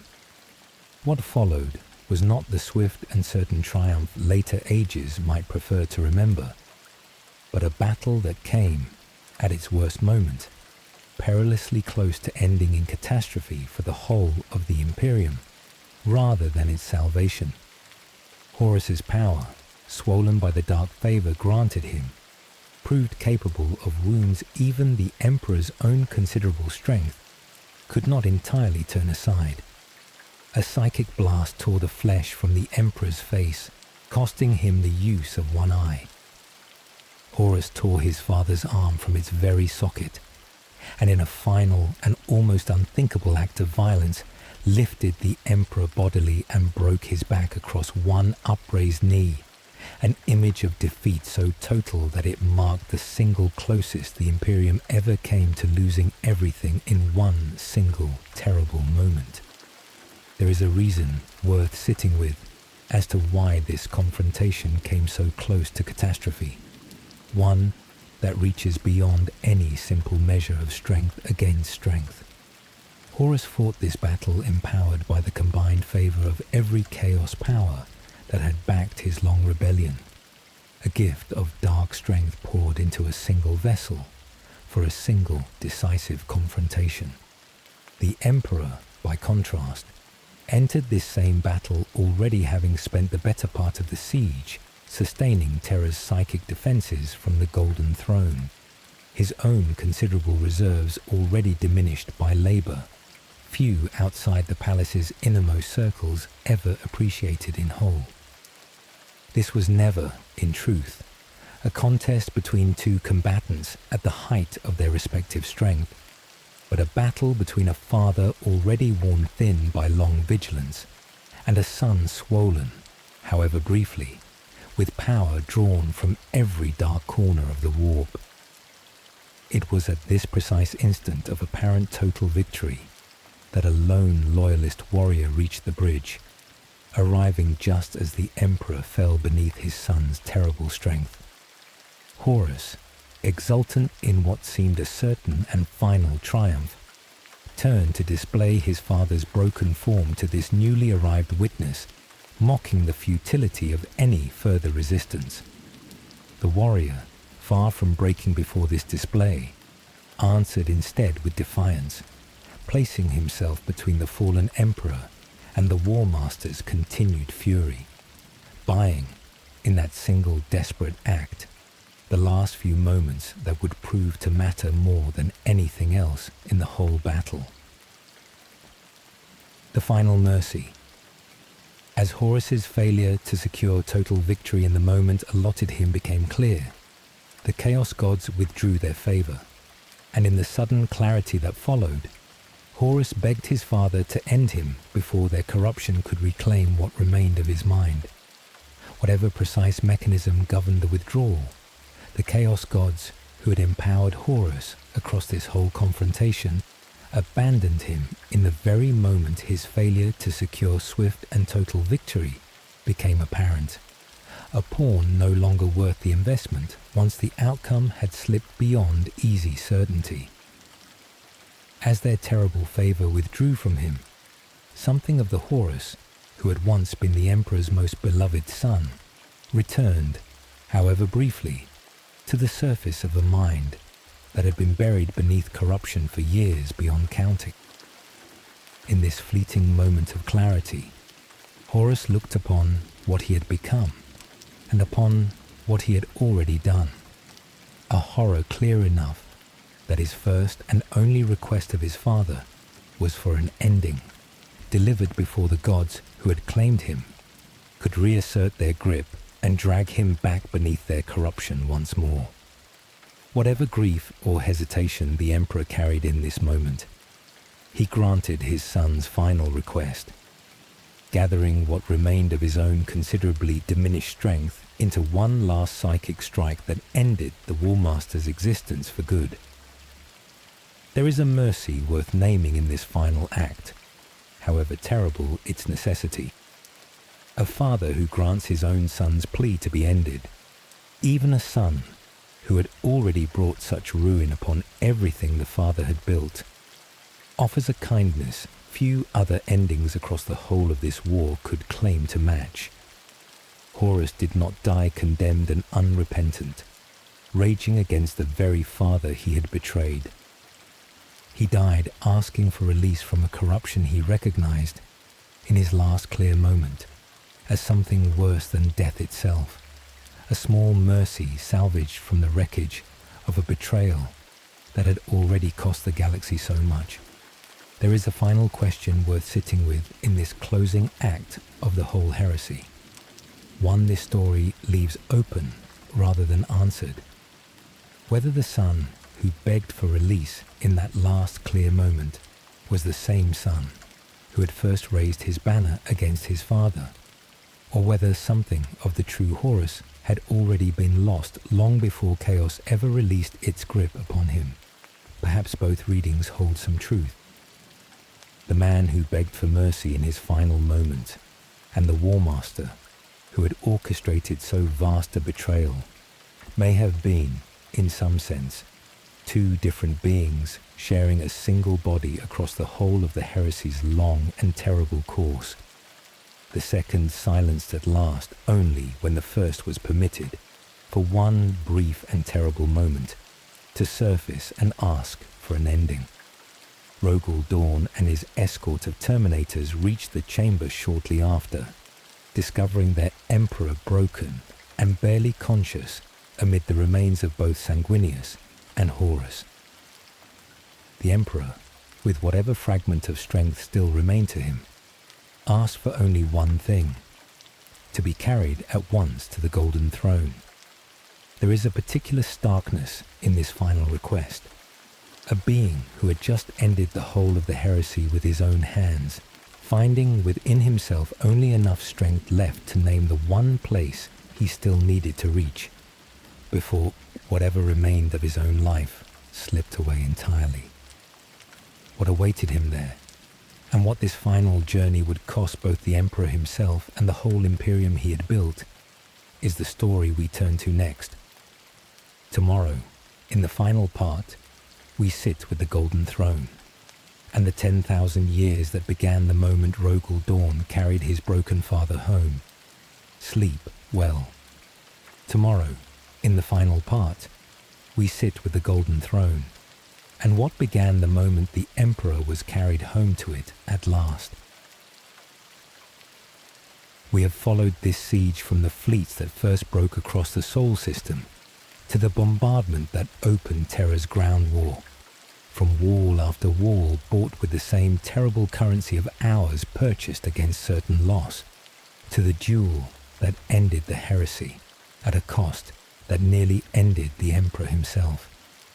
Tonight, in this final part, we come to the throne that gave this whole war its name in every later age, and to the quiet sacrifice that made the Emperor's return to it possible at all. Tonight we sit with the Golden Throne, and what began the moment the Emperor was carried home to it at last. Tonight, in this final part, we sit with the Golden Throne, and what began the moment the Emperor was carried home to it at last. Malcador takes the throne. While the Emperor confronted Horus aboard the Vengeful Spirit, Malcador the Sigillite ascended the Golden Throne in his place. Using every measure of his own considerable but lesser power to hold back the horrors pressing against Terra through the breach beneath the palace. For the whole of the siege this story has followed, the Emperor had remained bound to the Golden Throne, sustaining with his own vast power the wards that kept the worst of the warp's malice from pouring into Terra through the webway breach that ran beneath the Imperial Palace. When the moment came for the Emperor to leave that throne and confront Horus face to face, someone had to take his place upon it, holding back a tide no ordinary mind could hope to withstand for more than a few desperate hours. That someone was Malcador the Sigillite, First Lord of Terra, the Emperor's oldest and most trusted confidant, a figure who had spent the whole of his long service standing behind the throne rather than upon it. Now, with the Emperor's need laid plain before him, Malcador ascended the throne himself, accompanied by loyal servants and warriors who understood, as he did, what this act would cost him. His own psychic strength, formidable as it was, paled beside the Emperor's own vast power, and the burden of holding back the warp's tide through the shattered webway proved, from the very first hour, a weight that would consume him long before it consumed the walls he was helping to defend. Malcador knew, in taking up this burden, precisely what it would cost him. This was no desperate gambit undertaken in ignorance of its price, but a deliberate and clear-eyed sacrifice offered by a figure who had spent his whole existence in quiet service to a cause larger than himself, now called upon to give the last and greatest measure of that service in the one moment it mattered most. There is something fitting in how this final act mirrored the whole shape of Malcador's long and mostly unseen service to the Emperor. Across every earlier age of his existence, he had preferred to stand behind the throne rather than upon it, a figure of immense influence who rarely sought the recognition his labor might otherwise have earned him. That his final act should place him, at last, squarely upon the seat he had spent so long standing quietly behind, carries its own quiet poetry, a lifetime of unseen service, culminating in one final and unmistakably visible sacrifice, offered in the one moment when visibility no longer mattered beside the raw necessity of what needed doing. This was, in its own way, the truest expression of everything Malcador had ever represented within the whole of the Imperium's founding. He had never sought glory for its own sake, had never needed recognition to sustain the quality of his service. And yet, in this final hour, circumstance demanded that his labor take a form the whole of the palace could witness, a sacrifice too vast and too central to the Emperor's own survival to remain hidden in the shadows where Malcador had always preferred to work. The hero's death. As the Golden Throne's power drained him past any hope of survival, Malcador held on regardless, and even in his final agony, those who witnessed his sacrifice ensured it would not pass entirely unwitnessed. Across the hours that followed, the Golden Throne's terrible demands drew from Malcador more than any mortal frame, however formidable, could ultimately sustain. He grew weaker with every passing hour, his own considerable strength consumed by a burden built for a being far greater than himself. And still he held on, refusing to release the wards he had taken up, even as the effort visibly consumed him, before the eyes of those still gathered near the dais. This was not a quick or painless ending, but a slow and grinding sacrifice, extracted from him hour by hour as the siege outside raged toward its own uncertain conclusion. There is a particular dignity worth marking in how this death was met, not alone in some hidden chamber, but witnessed by those who understood what it meant. At least one of the Primarchs remained close by, as Malcador's strength failed, refusing to withdraw to a safer distance as the throne's psychic radiance grew fiercer around the dying sigillite, staying near enough to offer what comfort presence alone could provide, urging him to hold together for whatever few moments more his failing body could manage. It is a small thing perhaps, beside the vast scale of everything else this siege had already cost, but it matters that Malcador did not die entirely alone, that someone stayed close enough to bear witness to a sacrifice history itself would prove too vast and too crowded with loss ever to properly record in full. There is a particular grief worth naming in a history so crowded with sacrifice that even acts of this magnitude risk being lost among countless others equally deserving of remembrance. Across the whole of this siege, defenders beyond counting gave everything they had in circumstances no less desperate than Malcador's own final hours, and the vast majority of their names have already slipped beyond any record this story or any other could hope to preserve. That Malcador's own sacrifice earned him a lasting title and a place in history other defenders were denied speaks less to any difference in the courage each offered than to the simple accident of scale and proximity. A First Lord of Terra, dying upon the Golden Throne itself, commanding an attention the humblest soldier on the First Wall could never hope to claim, however equally complete their own giving may have been. When Malcador's body gave out entirely, at last, it did so consumed by the same power he had spent his last hours channeling, burned away by the throne's own terrible radiance, until nothing remained to mark where the First Lord of Terra had once sat.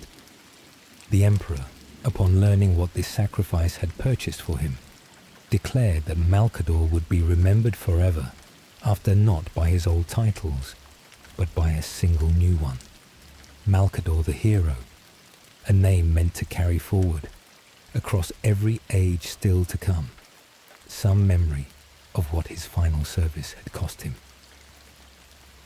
The Emperor's return and the throne. Remade. Returned to Terra mortally wounded from his battle with Horus, the Emperor was reinstated upon the throne Malcador's sacrifice had kept from falling, and at his final coherent instruction, that same throne was transformed into the life-sustaining form it has carried ever since. When Rogul Dawn and his escort carried the broken Emperor back to the Imperial Palace, they returned him to a throne that Malcador's sacrifice had kept from collapsing entirely. The wards that had held back the warp's worst horrors preserved just long enough for the Emperor himself to be restored to the seat he had left to face his son. The Emperor's wounds, inflicted across the whole of his terrible confrontation with Horus, had left him mortally injured, a being who had defeated the greatest traitor in human history, now himself standing at the very edge of death. With whatever fragment of strength and clarity still remained to him, the Emperor gave his final coherent instructions before whatever remained of his ordinary life slipped away entirely. At his direction, the Golden Throne itself was transformed, enhanced, and converted into the life-sustaining apparatus it has carried through every age since. A mechanism of stasis fields and technology beyond the complete understanding of even the most learned priests who would come to tend it across the 10,000 years still to follow. The Emperor's physical form would endure within this altered throne, neither wholly alive nor permitted the mercy of death, sustained by processes that even those who maintained the mechanism could never claim to comprehend in whole. There is a particular symmetry worth marking in how this transformation unfolded. A throne that had already claimed one hero's life now reshaped to sustain, however incompletely, the very being both Malcador and Sanguinius had given everything to preserve. The Emperor did not merely return to the seat he had left. He returned to become, in the truest sense, bound to it forever after, his own continued existence now as inseparable from the throne as Malkador's sacrifice had briefly been. There is a final irony worth naming in this transformation, one that closes the whole circle. This story is traced from its very first telling. The Golden Throne had always been, across the whole of the siege this story has followed, the seat from which the Emperor sustained Terra's deepest defences, a place of labour and vigilance rather than rest. In its transformed state, it became something else entirely. Not a seat of active rule, but a vessel of continued and diminished existence. The Emperor's own vast will now bent toward the single narrow task of mere endurance, sustaining a presence rather than exercising a power. The Father, who had once sustained an entire throne world through his own strength, now depended, in turn, upon a mechanism to sustain even the barest fragment of himself. What 10,000 years began? The interment that followed marks the true beginning of the Imperium, the wider galaxy would come to know, an age built upon a single act of sacrifice, bought by another sacrifice before it, time purchased at every stage by those who understood they would not live to see what their purchase ultimately secured. So we come to the end of this long and terrible siege, and to the beginning of everything that followed it. The Emperor's interment upon the transformed Golden Throne did not mark a clean or triumphant conclusion to the heresy, but rather the start of an age defined by the very cost this whole story has followed at every scale. Time bought, again and again, by those who understood they would not live to witness what their sacrifice ultimately purchased. Malkador did not live to see the Emperor safely returned. Sanguinius did not live to see Horus's final defeat. And the Emperor himself, in the truest sense, did not survive his own victory, trading the whole of his active existence for the 10,000 years of continued function his interment would provide. This same pattern, sacrifice offered without any guarantee of witnessing its fruit, has run through every stage of this siege since its very first telling. The defenders who held the first wall did not live to see the Saturnine Wall's later triumph. The soldiers who bought hours at the Mercury Wall never learned whether those hours mattered to whatever came after. Each sacrifice, small and vast alike, was offered in trust rather than certainty, a pattern that finds its fullest and most consequential expression in the Emperor's own interment, the final and greatest instance of a currency this whole siege had already spent without limit. There is a final thought worth carrying away from this whole long telling, one that reaches beyond the specific details of walls and duels and sacrifices towards something closer to the deepest truth this siege has to offer. Every war, however vast, is ultimately made from countless individual choices to give something of oneself in service of an outcome the giver may never live to see confirmed. The Siege of Terra made this ordinary truth of warfare visible at a scale few conflicts before or since have ever matched. Its walls and its gates and its final throne, each standing as a physical monument to sacrifices whose full worth their givers were never permitted to witness. What began the moment the Emperor was sealed within his transformed throne would prove to reshape the whole of human civilization for 10,000 years and more. An imperium built upon the careful, grinding maintenance of a wound that could never heal in whole, rather than upon any triumphant renewal. The Golden Throne stands even now as the truest monument this whole story could ever offer. Not a triumph clean and complete, but a sacrifice sustained indefinitely. A father who gave everything for his children's survival and was left, in the giving, neither alive enough to rule them, nor permitted the mercy of an ending. Every soul who has ever knelt before that throne across the ages since has knelt, whether they knew it or not, before the accumulated weight of every sacrifice this long siege demanded, from the humblest soldier on the first wall, to the sigillite who burned away holding back the dark, to the Emperor himself, bound forever to the very seat that, in a kinder and more distant age, had been his alone to rule from, rather than to endure. Told slowly, for the quiet between waking and whatever waits in the dark. Good night, my friend.